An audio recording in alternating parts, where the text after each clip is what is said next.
Nous sommes entrés dans une nouvelle ère industrielle où la technologie a une place prépondérante. Évidemment, ça transforme l'ensemble des comportements de nos consommateurs, que ce soit au niveau du produit, au niveau du service ou même sur la façon de les distribuer. Ce qui a une incidence évidemment sur l'ensemble de nos organisations. C'est une force constamment à innover, à implanter notamment ces nouvelles technologies-là. Les recherches démontrent que encore plus que la rigueur, l'intégrité, la discipline ou même la vision d'une entreprise, l'élément qui est l'indicateur le plus fiable de succès à long terme d'une organisation, c'est la capacité à innover. La plupart d'entre vous êtes d'accord avec cette affirmation, mais malheureusement, vous êtes peu nombreux à considérer que vous passez suffisamment de temps à développer une stratégie d'innovation efficace. La technologie ne remplacera jamais la qualité de leadership de votre équipe de direction ou la qualité de la relation de vos gestionnaires avec leurs propres équipes respectives. La technologie, par contre, elle peut servir à mieux vous aiguiller dans votre prise de décision.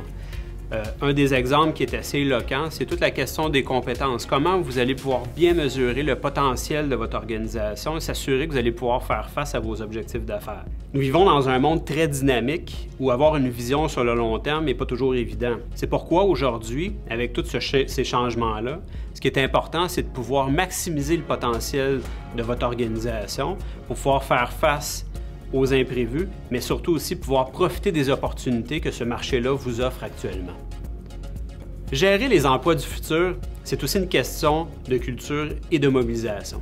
On ne parle plus uniquement de processus, on parle vraiment d'un système intégré où des outils très simples, interconnectés, visent vraiment à aider le gestionnaire et vous dans votre prise de décision, mais aussi visent à offrir une véritable expérience à vos employés. Toutes les caractéristiques de votre organisation peuvent servir de levier de performance, que ce soit les espaces de travail, l'organisation du travail, que ce soit les plateformes de collaboration, l'évaluation, votre administration. Les entreprises qui ont une stratégie d'innovation efficace ont réussi à mettre en place une culture dans laquelle l'innovation est la responsabilité de tous les employés. Mettre en place une culture d'innovation, c'est encourager les employés à prendre des risques, de l'initiative à être audacieux. Les employés ne doivent pas avoir peur d'essayer une approche un peu différente, même si elle n'est pas concluante. Parce que l'échec fait partie du processus d'innovation. Dans cette marée d'informations, ça n'aurait jamais été aussi important pour les organisations de faire preuve d'empathie, d'accessibilité, de transparence et de justice.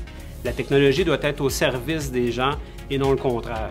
Dans ce contexte de changement qui s'opère rapidement, votre équipe de ressources humaines peut certainement vous aider à vous éclairer dans votre planification stratégique pour faire face à ces enjeux de main-d'œuvre et vraiment s'assurer que vous ayez une culture d'innovation à la hauteur des besoins du marché. Parce que nous jouons un rôle stratégique dans votre organisation. Faites confiance à un CRHA ou un CRIA.